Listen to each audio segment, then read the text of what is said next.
Hello, this is wmpyr. I am sorry that I haven't made a video recently.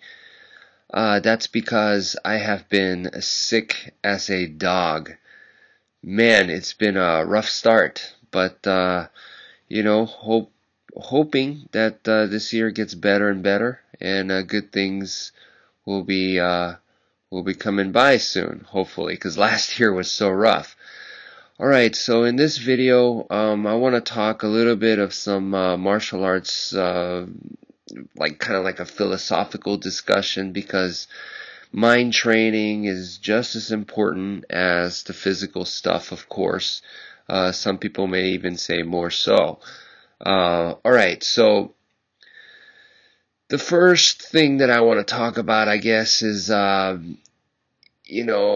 there's always at least one technique, probably a whole bunch of techniques that you don't appreciate. So you're training in the martial arts, and there's going to be numerous techniques that you never really take notice. This could be something like the horse stance or something like that. It's just something that you do. And it's not something that you like looking forward to. It's not like a cool certain type of attack, or a cool new combination, or a new weapon, or some type of interesting submission. It's none of those things. It's just one of those things it's just part of your routine to get to the cool stuff. And even though it's not something that you really take notice, it's just always there, and you just practice it, you take it for granted and everything. It's something that you do practice, that you do keep doing it. So it's there. It is part of your routine. Until years later, one day, you get it. And I mean, you really get it. To where you go, oh man, the horse stance I've been doing this whole time, I just did the horse stance just because that was taught to me, and yeah, whatever, but at the same time, I understand it builds leg muscles. Okay, I get it, whatever, discipline, alright, but then there's other times where you're thinking like, well, no one rides a horse anymore. This is kind of like an outdated way of training the legs. Um,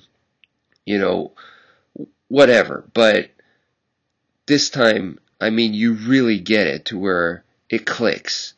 And because you've been doing it this whole time, you realize that it's definitely taken you to the next level. Now, there are Hollywood films about this very same lesson. You know those movies, the ones where it's like the main character, I don't know, he's like in high school and he falls in love with the girl that's like, of course, the most popular girl in his class, and all the guys want her to, whatever, and this guy, the main character, is like doing everything he can to go after this girl and win her, win her heart or whatever. And the whole time, though, there's this one girl who's just kind of like just one of the guys, and she's there with the main character this whole time, just putting up with his shit. And by the end of the film, he realizes, hey, the girl of my dreams is not this girl in that's like the most popular girl in class. Forget this girl. It's actually this girl right here who I didn't appreciate or take notice this whole time. She's the one who's actually been there for me this whole time. Well, it's like that. It's the exact same lesson. It's just that it's one thing to see a lesson and learn it through a movie, and it's a whole nother one where you get to actually experience the lesson through martial arts. You get to experience it. It becomes an actual physical, mental, total package experience. And that's what martial arts does best, because martial arts is essentially, I was talking to my friend today, who's a fellow martial artist, and that's one of the things that we're talking about is that martial arts, what is it? Martial arts is simulation. That's what it is. That's what we do here, is we simulate. It's not the real thing. We don't want it to be the real thing. At the same time, we don't want it to be the real thing. We want it to be as close as possible to the real thing. We want to be realistic, but at the same time, we don't want it to be real, because the real thing is war. The real thing is combat. The real thing is street fighting. The real thing is a very traumatic experience, and you can't go through too many of those. I mean, just look at the life of a professional fighter. They get banged up. They're athletes. They get messed up really badly. So, I mean, what kind of life is that, And you don't want to be chasing some phantom trophy glory when, what does that really mean? It doesn't really mean anything, It's just ego. So, it's definitely a tricky thing here, that you have to deal with reality, and you want to be able to deal with reality through a simulation. And that's the whole idea of martial arts. So if someone says to me, what you do is fake, it's like, yeah, that's exactly it is, because I want it to be fake. But that's the thing, though. I understand that it's fake. There's some scary martial arts instructors out there that think what they do is real, and they don't get any of what I'm saying right now, They don't get that. But back to the whole lesson part of appreciating and taking notice the mundane things, the regular techniques, your warm-up exercises, for example, So in martial arts, through simulation, you get to make those into an actual experience, make training, and the value of the lesson becomes an actual experience. That's powerful. That's powerful, and that's what you want to do, And when you actually experience something like that, it becomes a lot more personal. It makes sense not only to your mind, but to your whole being. So the bottom line is, you got to be humble, and you got to treat each technique you're working on like it's a gold mine, because you never know. 10 years from now, like when you actually get it, or when things click and you start to appreciate things, you'll go, hey, yeah, it really was a gold mine. So, how you treat things is very important at the time. Even when you're blinded, maybe when you're focused in the wrong direction, even then, you still want to treat things with respect. Because if you don't, you're just going to regret things, or you might get to the point where there's no turning back, or the consequences. There's always consequences, and the consequences can suck. So, it's just nicer to yourself if you're just respectful and humble, even towards things you don't really understand, Now, the funny thing is, more than anything, a lot of this has to do with just discipline, work ethic, and attitude.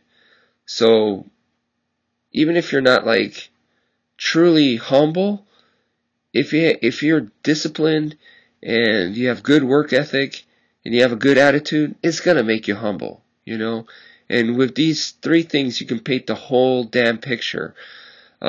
Just look at an MMA fighter, for example. That's what they need: discipline, work ethic, and attitude. If they have those three things in the right direction, they can succeed. They don't even have to be humble. They don't even have to be a good person. You could be the biggest jackass asshole on the planet. If you have discipline, work ethic, and the right attitude, you can kick ass. It doesn't even have to be a good attitude. Just be the right attitude. But with that, the picture that you're painting is not a good picture, and there will be consequences to that. You will have to deal with your ego. You are going to basically set yourself up for a very, very huge fall later on, and come to terms with all kinds of reality later on. Even if you're the baddest man on the planet, there's going to be the next baddest man on the planet, and so on and so forth. So, it's just, like I said, even though all you really need is discipline, work ethic, and attitude, you want to make sure that they take you in the right direction, which is to be humble, respectful. You know, that's very, very important. So what I'm saying right here is I don't think it's that difficult. Uh, it probably makes sense to a lot of people. Now, what I want to say next is a lot more how do you call it, extreme.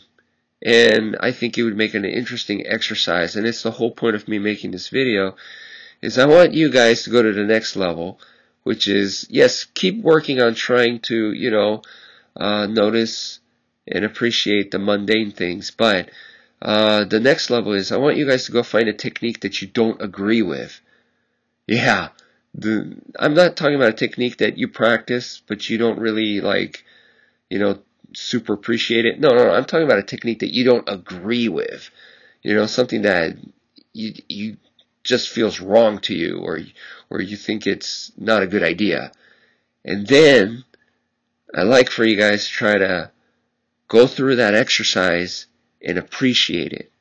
Now, when I mean appreciate it, it's easy to say, okay, I can appreciate it. I see that it could work for some people in some very specific circumstances. Or, no, that's just verbal, man. That's easy. Verbal is easy, always easy. You gotta walk the walk, not just talk the talk. So I'm saying, go through the exercises, train it, add it to your daily routine, and make it a part of your arsenal. Yes, make it part of your arsenal.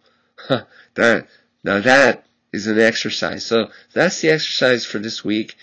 And with that, what does it take to be able to do that? It takes to expand your mind, expand your personality, stretch yourself in ways and tolerance levels that you didn't have before. And that's very important, so that you don't become someone that just takes. If you ever watched the movie Instinct starring Anthony Hopkins, he talks greatly against the people who are takers. And that's what he says is wrong with today's society, is that there's too many takers.